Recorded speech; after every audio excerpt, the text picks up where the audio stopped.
मुलांना आपण पाहणार आहोत आता मानवी शरीर व इंद्रिय संस्था या पाठाच्या माध्यमातून असणारे सराव, खेळ, परीक्षा, प्रश्नोत्तर हे कोणत्या प्रकारचे हे देखील आता आपण बघण्याचा प्रयत्न करणार आहोत.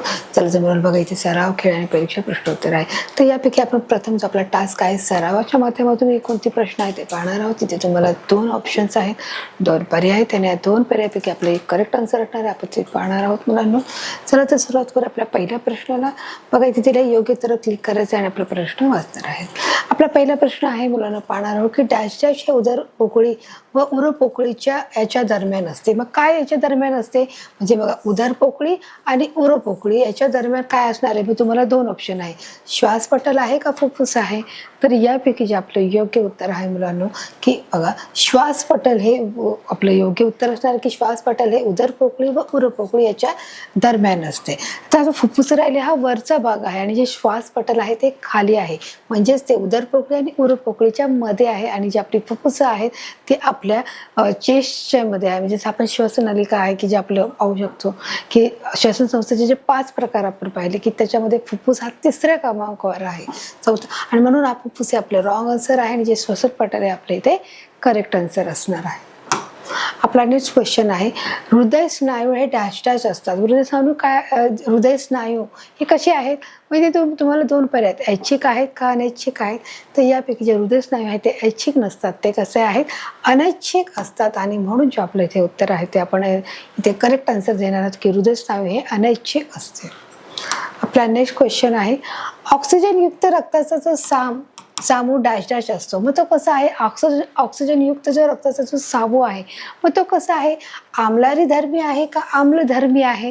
तर यापैकी आपण मुलांना डिस्कस करताना पाहिलं होतं की आपण शिकलो की जो ऑक्सिजन युक्त जो रक्ताचा जो सामू आहे तो आम्लधर्मी नसतो, तो आम्लारी धर्म आहे हे देखील आपण पाहिलं होतं आणि म्हणून जे आपल्या इथे करेक्ट आन्सर असणार आहे.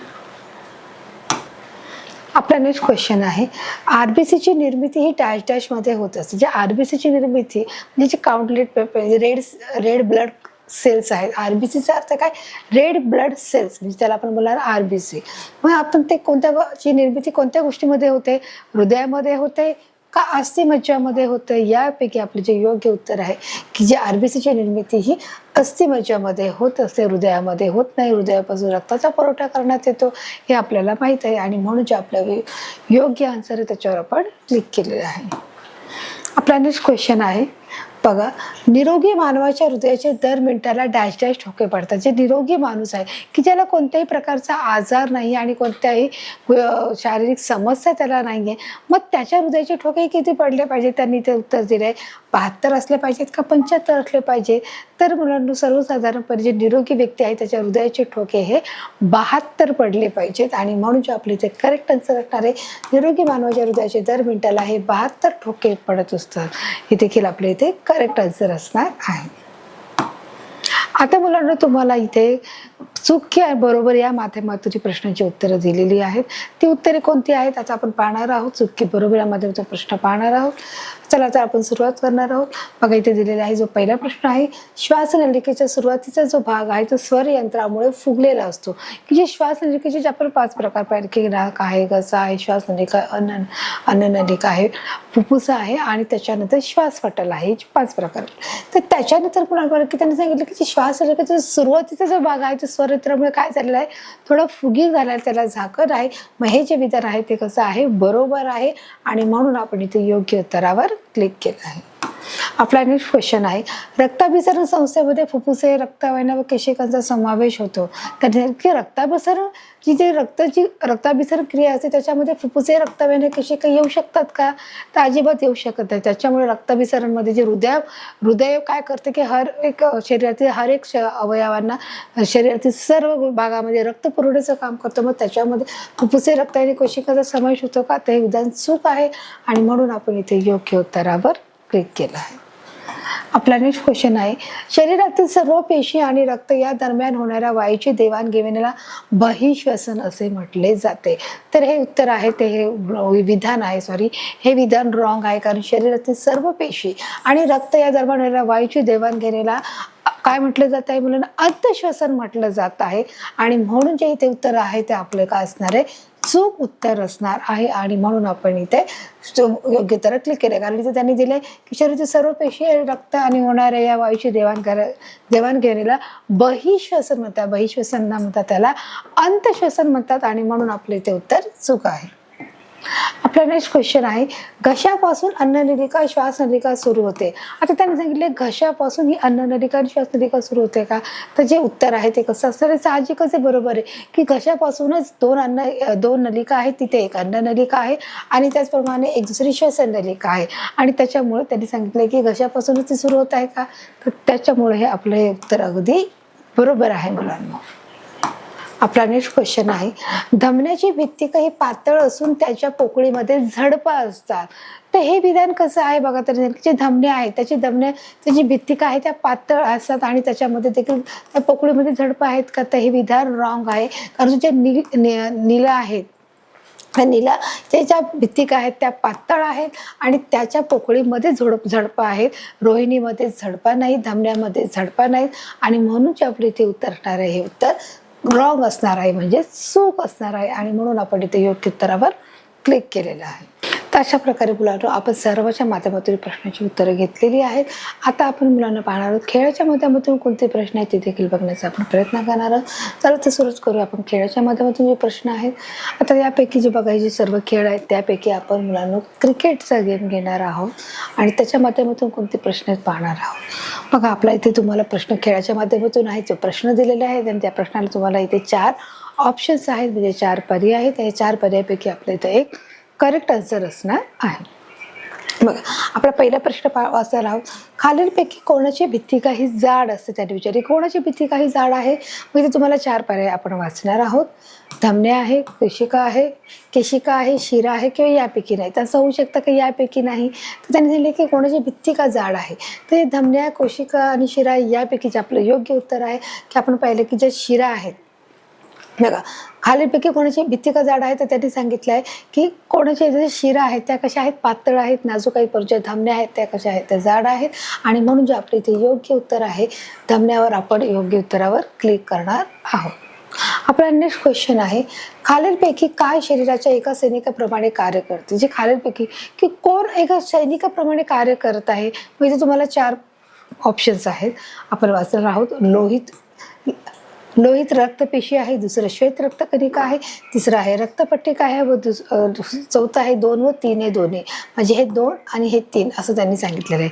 तर यापैकी जे सैनिकाप्रमाणे काम करतं की एखादी जखम झाली की एखादा जीवन विषाणू आपल्या शरीरामध्ये एंटर केला आहे, तर त्याच्या सैनिकाप्रमाणे किंवा त्याला सैनिकाप्रमाणे त्याला लढण्याची जी आहे मुलांना त्याची जी कॅपॅसिटी ते कोण करत आहे किंवा लढण्याचं काम कोण करत आहे, कोणत्या पेशी काम करत आहेत, पांढऱ्या पेशी काम करत आहेत का लाल पेशी काम करत आहेत. मग लोहित म्हणजे लाल आहे आणि श्वेत म्हणजे पांढरे आहेत.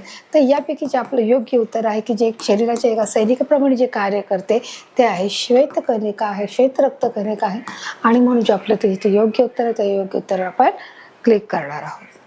आपला नेक्स्ट क्वेश्चन आहे, खालीलपैकी कोणाची भित्तिका पातळ असून त्याच्या पोकळीमध्ये झडपा असतात. आता कोणाची जी भित्तिका आहे ती पातळ आहे आणि त्याच्यामध्ये झडपा असतात, म्हणजे तुम्हाला 4 पर्याय आहे. धमनी आहे, केशिका आहे, नीला आहे किंवा यापैकी नाही. तर आता अर्थातच आपल्याला याचं उत्तर माहिती आहे की कोणाची भित्तिका पातळ आहे.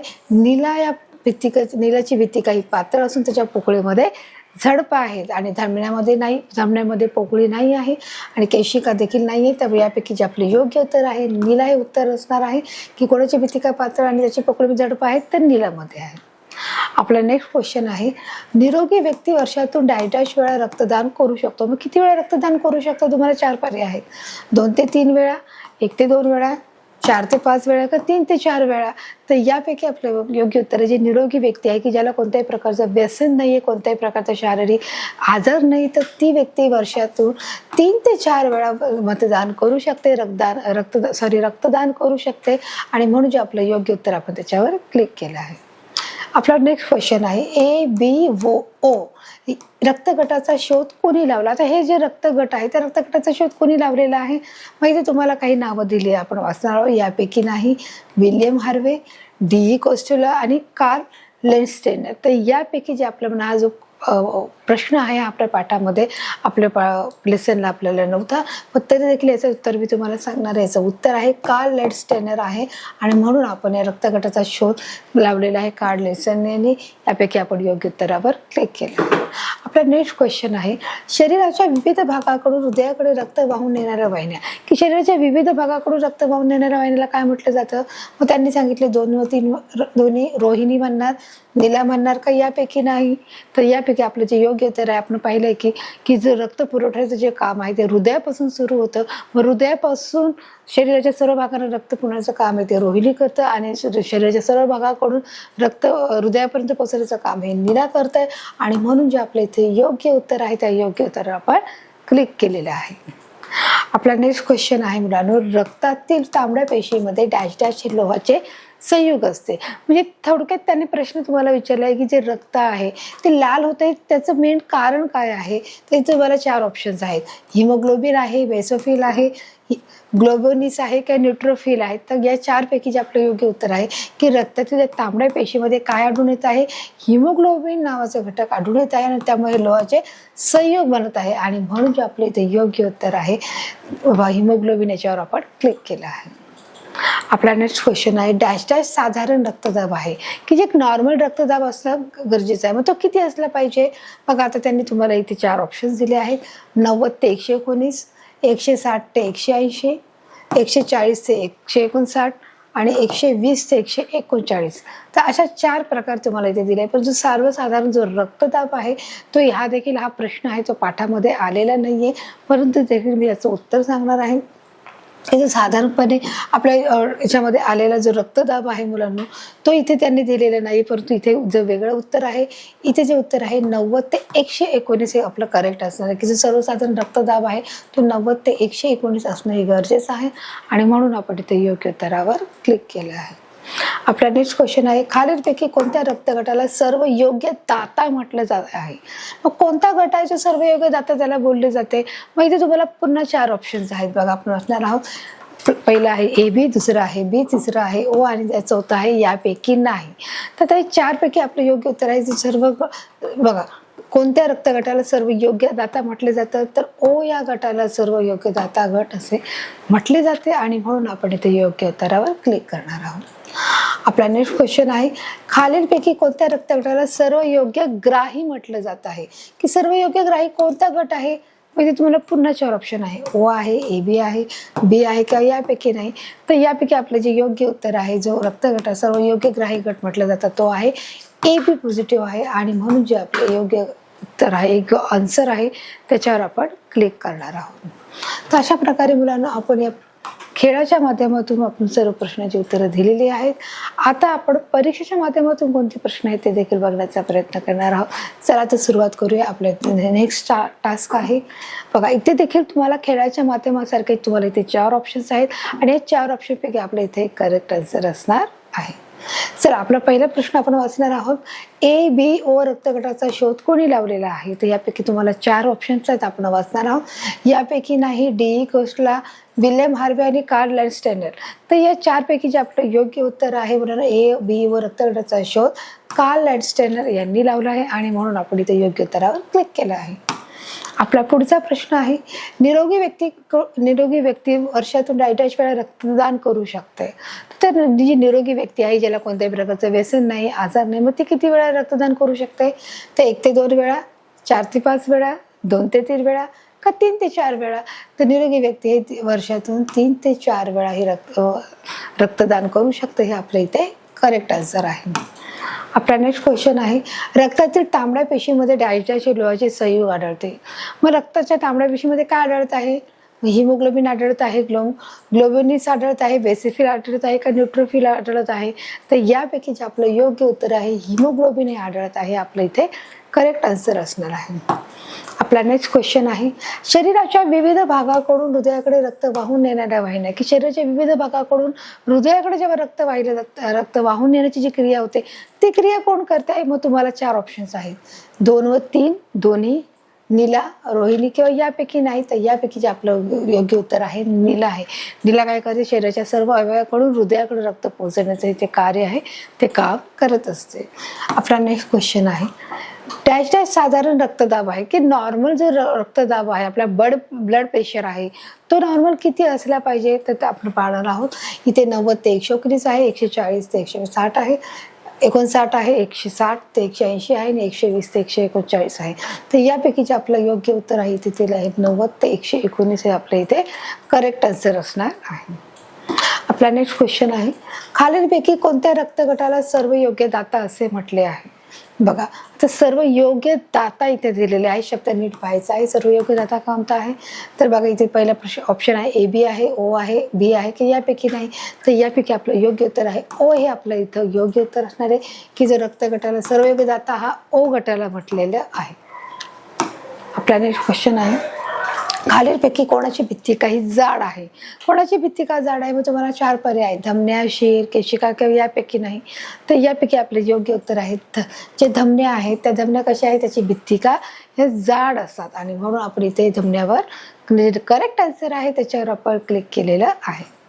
आपला नेक्स्ट क्वेश्चन आहे, खालीलपैकी काय शरीराच्या एका सैनिकाप्रमाणे कार्य करते, की कोणत्या पेशी आहे जे सैनिकाप्रमाणे काम करते, की जे आपल्या शरीरामध्ये एखाद्या जीवजंतूचा जो प्रवेश झाला असेल की त्याच्यामुळे ते जे सैनिकाप्रमाणे ते लढाव्या म्हणून काम करते. मग कोण करत आहे, मी ते लोहित रक्तपेशी का आहे, रक्तपेटिका आहे, श्वेत रक्तकणिका आहे का 2 व 3 हे दोन्ही आहेत. तर यापैकी जे आपलं योग्य उत्तर आहे मुलांनो, की जे शरीरामध्ये एका सैनिकप्रमाणे काम करते ते श्वेत रक्तकणिका, म्हणजे आपण म्हणतो ना तांबड्या पेशी आणि पांढऱ्या पेशी. मग तांबड्या आणि पांढऱ्या पेशीमध्ये ज्या पांढऱ्या पेशी आहेत ते एका सैनिकाप्रमाणे काम करते आणि आपल्या शरीरामध्ये जे जीवजंतू जे एंटर केलेले आहे, जे प्रवेश केले आहे त्यांना मारण्याचं काम ते करत असते आणि आपल्याला सर्व आजारापासून दूर ठेवण्याचं देखील काम ही श्वेतकणिका करत असते. आपला नेक्स्ट क्वेश्चन आहे, खालीलपैकी कोणत्या रक्तगटाला सर्व योग्य ग्राही असं म्हटलेलं आहे. मग कोणत्या सर्व योग्य ग्राही गट आहे, मग इथे ते मला 4 आहे, O आहे, B आहे, AB आहे का यापैकी नाही, तर यापैकी जे आपलं योग्य उत्तर आहे AB हे आपलं करेक्ट आन्सर आहे, की सर्व योग्य ग्राही कोण आहे, कोणता गट आहे, AB पॉझिटिव्ह गट आहे आणि म्हणून आपण इथे योग्य उत्तरावर क्लिक केलेलं आहे. तशा प्रकारे बघा मुलांना, आपण इथे परीक्षेच्या माध्यमातून देखील इथे 9चे 9 प्रश्न आपण इथे सोडून घेतलेले आहेत. मुलांना मला वाटतं तुम्हाला हा जे प्रश्न आहे ते तुम्हाला नक्कीच कळालेले आहेत आणि अगदी सोप्या भाषेत आम्ही तुम्हाला याचं स्पष्टीकरण देखील सांगत आहे. आता जो आपला राहिला जो नेक्स्ट टास्क आहे तो प्रश्नोत्तराचा आहे. प्रश्नोत्तरामध्ये देखील काही लघुत्तरी प्रश्न आहेत तर काही दीर्घोत्तरी प्रश्न आहेत. ते कोणते प्रश्न आहेत ते पण आपण लगेचच पाहूया मुलांना. चला आपण पाहूया आपल्या प्रश्नोत्तराचा जो नेक्स्ट टास्क आहे त्याच्याकडे आपण पाहूया. चला, आपला जो पहिला प्रश्न आहे त्याला सुरुवात करूया. इथे जो पहिला प्रश्न आहे, इंद्रिय संस्था म्हणजे काय. त्यांनी सांगितले की इंद्रिय संस्था म्हणजे की आपल्या शरीरामधले की हर एक इंद्रिय सुरळीतपणे काम करणाऱ्या व एकत्रितपणे येऊन काम करणाऱ्या समूहाला काय म्हटलं जात आहे, इंद्रिय संस्था म्हटले जात आहे. बघा आता तिने काय दिलंय, ठराविक काम एकत्रितपणे करणाऱ्या इंद्रिय समूहास काय म्हटले जाते, इंद्रिय संस्था म्हटले जाते. मग त्याच्यामध्ये पचन संस्था आहे, त्याचप्रमाणे श्वसन संस्था आहे, चेता संस्था आहे, अन्न संस्था, म्हणजे हर एक ज्या संस्था हर एक प्रकारच्या आहेत त्याचे सर्व कामं सुरळीतपणे चालण्याची जी क्रिया आहे त्याला आपण काय म्हटलं आहे, इंद्रिय संस्था असे म्हटले आहे. आपला नेक्स्ट क्वेश्चन आहे, श्वसन प्रक्रियेचे 3 टप्प्याची नावे सांगा. त्यांनी सांगितले जे श्वसन जी प्रक्रिया आहे त्याचे 3 टप्पे आहेत, म्हणजे आपण 3 टप्प्यामध्ये त्याचं वर्गीकरण केलं आहे. बहिश्वसन आहे, बाह्य श्वसन आहे, अंतःश्वसन आहे आणि एक पेशी श्वसन आहे. बघा आता इथे पाहिलेलं आहे की बाह्य श्वसन आहे, अंतःश्वसन आहे आणि पेशी श्वसन आहे. आपण 3 टप्पे सांगितले. मग बाह्य श्वसनाचे देखील 2 प्रकार पडले जातात. त्याच्यामध्ये श्वास घेणे आणि श्वास सोडणे, म्हणजे उजवा श्वास आहे, उच्च श्वास आहे. बघा बहिश्वसनाचे देखील 2 प्रकार आहे, अ आणि ब, म्हणजे ते आहे श्वास घेणे आणि श्वास सोडणे. मग बहिश्वसनलाच काय म्हटलं जात आहे, बाह्य श्वसन म्हटलं जाईल, अंतःश्वसन आणि पेशी श्वसन. अशा प्रकारे श्वसन प्रक्रियेचे हे 3 टप्पे याच्याबद्दलची देखील आपण माहिती लेसन मध्ये आपण घेतलेली आहे पाठ शिकताना.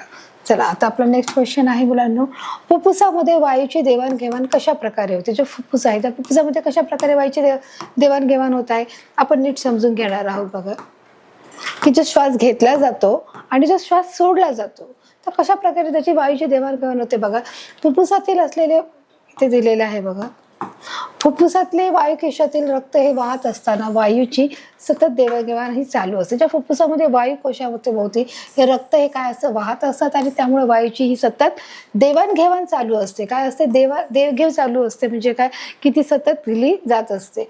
मग जे शरीरामधील काय असं ऑक्सिजन हा दिला जात असतो. रक्तातील तांबड्या पेशी म्हणजे आरबीसी, जे रक्तातील ज्या तांबड्या पेशी आहेत त्या काय आहेत, आरबीसी म्हणजे रेड ब्लड सेल्स याला बोलले. आरबीसीचा अर्थ काय आहे, रेड ब्लड सेल्स. मध्ये हिमोग्लोबिन हे लोहयुक्त प्रथिने असते. मग आरबीसी मध्ये काय आहे, हिमोग्लोबिन असल्यामुळे ते लोहयुक्त प्रथिन आहे. वायू कोशात आलेल्या हवेतील ऑक्सिजन हिमोग्लोबिन शोषून घेतो व हवेतील जो आहे बघा त्याने वायुकोशात आलेल्या हवेतील, वायुकोशामध्ये आलेल्या हवेतील ऑक्सिजन हा हिमोग्लोबिन काय करतो, शोषून घेतो व त्याचमुळे CO2 म्हणजे कार्बन डायऑक्साईड व जलबाष्प रक्तातून वायुकोशात जातात व तेथील हवेमध्ये ते मिसळले जातात. ऑक्सिजन हे रक्तात घेतला जातो, म्हणजेच कार्बन डायऑक्साईड आणि जलबाष्प रक्तातून बाहेर काढले जाऊन उच्छ्वासाच्या वाटे हा बाहेर टाकला जातो. तर अशा प्रकारे फुफ्फुसामध्ये वायूची ही देवाणघेवाण होत असते. पुन्हा एकदा मुलांना मी तुमच्यासाठी वाचत आहे, लक्ष द्यायचं आहे की फुफ्फुसात असलेला जो वायू कोशाभोवती जो रक्त वाहत असतो त्या वायूची सतत देवघेव होत असते. बघा कोणत्या वायूची होत असते की फुफ्फुसात असलेल्या वायू कोशाभोवती असलेला जो रक्त जो वाहत असतो त्या रक्ताच्या वायूची काय होत आहे, सतत देवघेव होत असते. व रक्ताचे तांबड्या पेशी म्हणजे आरबीसी आहे त्याच्यामध्ये हिमोग्लोबिन नावाचा जो घटक आहे तो लोहित प्रथिने त्याच्यात असतात. त्याच्यामुळे वायू कोशात आलेल्या हवेतील ऑक्सिजनचा म्हणजे हिमोग्लोबिन हा काय करतो, शोषून घेतो व त्याचवेळी कार्बन डायऑक्साईड व जलबाष्प रक्तातून वायू कोशात जातात व तेथील हवेत मिसळतात. ऑक्सिजन रक्तात घेतला जातो व त्याच्यातून कार्बन डायऑक्साईड म्हणजे CO2 आणि जलबाष्प रक्तातून बाहेर काढले जाऊन उच्च श्वासावाटे हा बाहेर टाकले जातात. तशा प्रकारे फुफ्फुसामध्ये वायूची ही देवाणघेवाणाची प्रक्रिया होत असते. चला आपला नेक्स्ट आहे रक्ताभिसरण म्हणजे काय. त्यांनी सांगितलंय की रक्ताभिसरण म्हणजे की हृदयाद्वारे शरीराच्या सर्व भागाला रक्त पुरवण्याची जी क्रिया होते त्यालाच आपण काय म्हणत आहोत, रक्ताभिसरण म्हणतो. मग त्याच्यामध्ये देखील दोन प्रकार आहेत, एक रोहिणी आहे आणि नीला आहे. रोहिणी काय करत असते की हृदयापासून शरीराच्या सर्व भागाला रक्त पुरवण्याचं काम करते, तर शरीराच्या सर्व भागाकडून हृदयाला रक्त पुरवण्याचं काम आहे ते नीला करत असते. बघा इथे दिले हृदयाद्वारे शरीराच्या विविध अवयवाकडे रक्त पोहोचवण्याचे आणि तिथून परत हृदयाकडे आणणाऱ्या क्रियेस रक्ताभिसरण असे म्हणतात, जसं मी तुम्हाला आता क्लिअर केलेलं आहे. चला आपला नेक्स्ट क्वेश्चन आहे हिमटॉलॉजी किंवा रक्तशास्त्र म्हणजे काय. त्यांनी सांगितलं आहे. आता बघा इथे हा जो प्रश्न आहे तो आपल्या घटकामध्ये लेसन शिकताना आलेला नाही, पण तरी देखील मी त्याचं उत्तर सांगते की हिमटॉलॉजी म्हणजेच काय की रक्त तयार करणारे जे अवयव आहेत आणि रक्ताचे जे आजार आहे ते शोधून काढण्याची जी शाखा आहे तिला काय म्हटलं जात आहे, हिमटॉलॉजी असे म्हटले जाते. बघा इथे रक्त म्हणजे रक्त तयार करणारे अवयव आणि रक्ताचे जे रोग आहे, जे आजार आहे त्याचा अभ्यास करणारी जी वैद्यकीय विज्ञानाची जी शाखा म्हणजेच तिला आपण काय म्हणणार आहोत, हिमटॉलॉजी किंवा रक्तशास्त्र असे म्हणणार आहोत.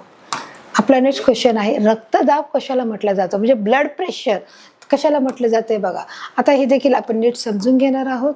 रक्तदाब म्हणजे बघा हृदयाच्या आकुंचन प्रसरणामुळे धमन्यातील रक्त हे सारखे प्रवाहित ठेवले जाते, की हृदय हे सारखं आकुंचन आणि प्रसरण होतं आणि त्याच्यामुळे धमन्यातील जे रक्त आहे सारखं हे प्रवाहित ठेवले जाते, म्हणजे ते वाहत जाते. आकुंचनामुळे धमन्याच्या भित्तीवर रक्ताचा दाब पडतो आणि आकुंचनामुळे देखील धमन्याच्या भित्तीवर रक्ताचा दाब पडतो, त्यास रक्तदाब असे म्हटले जाते. हृदयाच्या आकुंचनाच्या वेळी जो दाब नोंदवला जातो त्यास रेस्टोलिक दाब म्हणजेच आकुंचन दाब असे म्हणतात व प्रसरणाच्या वेळी नोंदल्या जाणाऱ्या दाबास डायस्टोलिक दाब म्हणजेच प्रकुचनीय दाब असे म्हटले जाते. म्हणजे रक्तदाब हा दोन प्रकारचा आहे, एक हाय ब्लड प्रेशर आहे आणि एक लो ब्लड प्रेशर आहे. मग ज्यावेळेस आकुंचन होतं त्यावेळेस त्याला काय म्हटलं जातं आहे, बघा इथे त्यांनी दिलेलं आहे की ते रेस्टोलिक दाब असे म्हटले जाते, परंतु तेच जेव्हा प्रसरण पावतो त्यावेळेस त्याला डायस्टोलिक असे म्हटले जाते. मग सर्वात प्रथम रक्तदाब म्हणजे काय हे मुलांना तुम्हाला कळलं आहे की हृदयाच्या आकुंचन आणि प्रसरणामुळे धमन्यातील रक्त सारखे प्रवाहित ठेवले जाते व आकुंचनामुळे धमन्याच्या भित्तीवरती जो दाब पडतो त्याला काय म्हटलं जात आहे, रक्तदाब म्हटलं जात आहे. बघा धमन्यातील भित्तीवर रक्ताचा दाब पडतो त्यास रक्तदाब असे म्हणतात. इथपर्यंत क्लिअर आहे मुलांना, समस्या मी तुम्हाला फार स्पष्टीकरण करून या गोष्टी उत्तर सांगत आहे. आपला नेक्स्ट क्वेश्चन आहे पेशी श्वसन म्हणजे काय. आता बघा इथे त्यांनी दिलेले पेशी श्वसन म्हणजे काय, ऑक्सिजनमुळे पेशीतील ग्लुकोजचे सारख्या विद्राव्य घटकाचे हे मंद ज्वलन होत आहे. काय होत आहे, ऑक्सिजन म्हणजे पेशीतील जे ग्लुकोज सारखे घटकाचे मंद ज्वलन होऊन ते एटीपीच्या स्वरूपामध्ये ऊर्जा मोकळी होते. कोणत्या स्वरूपामध्ये? एटीपीच्या स्वरूपात. त्याचबरोबर कार्बन डायऑक्साईड व जलबाष्प हे निरोगी पदार्थ देखील तयार होतात. या क्रियेला पेशी श्वसन म्हणतात. काय म्हणतात आहे? पेशी श्वसन म्हणतात. मग पेशी श्वसन म्हणजे काय करायला आहे? जो ऑक्सिजनमुळे पेशीतील ग्लुकोज सारखे जे विद्राव्य जे घटक आहेत त्याचे मंद ज्वलन होत असते. मंद ज्वलन म्हणजे हळूवारपणे त्याचे मंद ज्वलन होऊन एटीपीच्या स्वरूपात त्याची ऊर्जा ही मोकळी होते व त्याचबरोबर कार्बन डायऑक्साईड व जलबाष्प हे निरुपयोगी पदार्थ देखील तयार केले जातात. त्यालाच काय म्हटले जात आहे? पेशी श्वसन असे म्हटले जात आहे. आपला नेक्स्ट क्वेश्चन आहे रक्ताची कार्य सांगा. आता रक्ताची कार्य ही खूप आहे की एखादी जखम लागली आहे तर जखम भरून काढण्यासाठी रक्ताच्या गाठी तयार केल्या जातात जेणेकरून अननेसेसरी रक्त बाहेर व्हायला नाही झाल्या पाहिजे की आपल्याला शरीरामध्ये ऊर्जा निर्माण करण्यासाठी शरीरातील सर्व कार्य सुरळीत पार पाडण्यासाठी हर एक प्रकारे आपल्याला रक्त हे कार्य करत असतं. बघा आता आपण एक एक घटक पाहणार आहोत. बघा वायूचे परिवहन करणे, जे आपल्या शरीरात जे वायू आहे त्याचे वहन करण्याचं म्हणजे त्यांना वाहून नेण्याचं जे काम आहे ते रक्त करत आहे. पोषण तत्वाचे वहन करणे, जे आपल्या शरीरातले जे पोषण तत्व आहेत मग प्रथिने आहेत प्रथिने आहेत कार्बोदके आहेत हे सर्व पोषण जे तत्व आहे त्यांचं वहन करणे. जे टाकाऊ पदार्थाचे वहन करणे, जे आपल्या शरीरात नको असलेले जे निरुपयोगी जे पदार्थ आहेत ते सर्व पदार्थांना बाहेर टाकून देण्याचं देखील काम रक्त करत आहे. विकार व संप्रेरक वहन करणे, शरीरातील सोडियम पोटॅशियम यासारख्या क्षारांचा समतोल राखणे म्हणजे बॅलन्स राखणे. आपल्या शरीरात असलेले जे सोडियम आहे जे पोटॅशियम आहे यांचा व्यवस्थितरित्या समतोल राखणे आहे. रक्तस्राव झाल्यास गुठळीत निर्माण करून जखम बंद करणे म्हणजे ज्याप्रमाणे एखादा जर रक्तस्राव झाला आहे, जर आपल्याला अपघात झाला आहे, आपण पडलो आहे, आपल्या गुडघ्याला मार निघत आहे, गुडघ्यातून जर रक्त निघत आहे आणि त्यामुळे जर त्याच्या शरीरामध्ये अजून अतिरिक्त रक्त न जावं यासाठी रक्तस्राव झाल्यास गुठळी निर्माण करून त्या जखम बंद करावे. हे कार्य प्लेटलेट व रक्तद्रवातील फायब्रोजिन नावाचे प्रथिने करतात. मग हे कार्य करण्यासाठी देखील जे प्लेटलेट आपल्या शरीराचे जे आरबीसी आहेत, ज्या प्लेटलेट आहेत, ज्या रक्तद्रवाचे जे फायब्रोजिन नावाचे जे प्रथिने आहेत या दोन्ही गोष्टी याच्यामध्ये कार्यची मदत करत असतात. तर अशा प्रकारे रक्ताची जी कार्य आहेत ही देखील आपण आता समजून घेतलेली आहे. आपला नेक्स्ट क्वेश्चन आहे श्वसन संस्थेमध्ये कार्यरत होणाऱ्या इंद्रिय संस्थेची नावे सांगा. की जी श्वसन संस्था आहे मग त्याच्यामध्ये कार्य करणारी इंद्रिय संस्था कोणती आहे? नाक आहे, घसा आहे, अन्ननलिका आहे, श्वासनलिका, फुफ्फुस आहे आणि श्वासपटल आहे.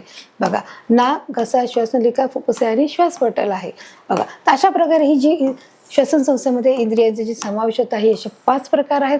त्याचप्रमाणे राहिले की जे फुफ्फुस आहे ते 4थ्या नंबरवर जे श्वासपटल आहे उदरपोकळी आणि उदरपोकळीच्या आणि उदरपोकळीच्या ज्या खालच्या भागाला हे श्वासपटल आहे आणि त्याच्यामुळे फुगीर भागामध्ये पटल आहे. जे फुफ्फुस आहे ते 4 नंबरवर आहे. बघा श्वसन संस्थेमध्ये कार्य होणारे इंद्रिय हे किती आहेत? 5 आहेत. नाक आहे, घसा आहे, श्वासनलिका आहे, फुफ्फुसे आहे आणि श्वासपटल आहे. आपला नेक्स्ट क्वेश्चन आहे अंतःश्वसन कशाला म्हटले जाते. आता श्वसनाचे आपण प्रकार पाहिले आहे. बहिःश्वसन आहे, अंतःश्वसन आहे आणि पेशी श्वसन आहे. मग यापैकी त्यांनी विचारले आहे की अंतःश्वसन म्हणजे काय आहे. बघा शरीरातील सर्व पेशी आणि रक्त या दरम्यान होणाऱ्या वायूची शरीरातील सर्व पेशी आणि रक्त याच्या दरम्यान होणाऱ्या वायूच्या देवाणघेवाणीला अंतःश्वसन असे म्हणतात. रक्तातून पेशीमध्ये ऑक्सिजन जातो व पेशीतून रक्तामध्ये कार्बन डायऑक्साईड येतो. समजते मुलांना. तर अशा प्रकारे अंतःश्वसन आहे. अंतःश्वसनचं मिनिंग काय आहे किंवा अंतःश्वसन कशाला म्हटले जाते? शरीरातील सर्व पेशी आणि रक्त याच्या दरम्यान होणाऱ्या वायूच्या देवाणघेवाणीला काय म्हटले जाते आहे? अंतःश्वसन. आणि त्याचप्रमाणे रक्तातून पेशीमध्ये ऑक्सिजन येतो व पेशीतून रक्तामध्ये हा कार्बन डायऑक्साईड येत असतो. तर अशा प्रकारे मुलांना अंतःश्वसन म्हणजे काय आपलं क्लिअर झालेलं आहे. तर अशा प्रकारे मुलांना आपलं जो लेसन आहे मानवी शरीर व इंद्रिय संस्था, जे मानवाची जी शरीर आणि इंद्रिय संस्था आहे ह्या कशा प्रकारे कार्य करतात. इंद्रिय संस्था म्हणजे काय की इंद्रियाचे जे प्रकार आहे की ते संस्था काय आहे की ते कोणकोणते इंद्रिय संस्था आहे मग आपण त्या देखील पाहिलं आहे. प्रथम इंद्रिय संस्था म्हणजे काय त्याची व्याख्या पाहिली. इंद्रिय संस्था या कोणकोणत्या आहेत ते देखील आपण पाहिलं आहे. जसं आपण पाहिले पचन संस्था आहे, अस्थि संस्था आहे, त्याचप्रमाणे मज्जातंतू आहे, त्याचप्रमाणे आपण पाहिलं आहे अस्थि संस्था आहे. या सर्व ज्या संस्था आहेत त्या संस्थाचे आपण जे पाहिले की सर्व इंद्रिय संस्था म्हणून म्हणतात. मग हर एक प्रकारे कशा प्रकारे आपल्या शरीरामध्ये ते कार्य करत आहे ते देखील आपण पाहिलं आहे. रक्त म्हणजे काय, रक्ताच्या गट कोणकोणते आहेत, रक्तगट सर्वग्राही रक्तगट कोणता आहे, सर्व योग्य दाता गट कोणता आहे, त्याचप्रमाणे बीपी जो आहे तो नॉर्मल बीपी कोणता आहे, त्याचप्रमाणे जो मध्यम बीपी कोणता आहे, त्याचप्रमाणे पाहिलं की जो ब्लड प्रेशर आहे तो किती प्रमाणात असला पाहिजे याचा देखील आपण बघितलं. की श्वासपटल म्हणजे काय आहे, की जे श्वासपटलाचे जे प्रमुख प्रकार आहेत ते कोणकोणते आहेत ते देखील आपण पाहिले. अंतःश्वासन म्हणजे काय, बहिर्श्वासन म्हणजे काय, या सर्व प्रकारचा आपण या पाठामध्ये अभ्यास केलेला आहे.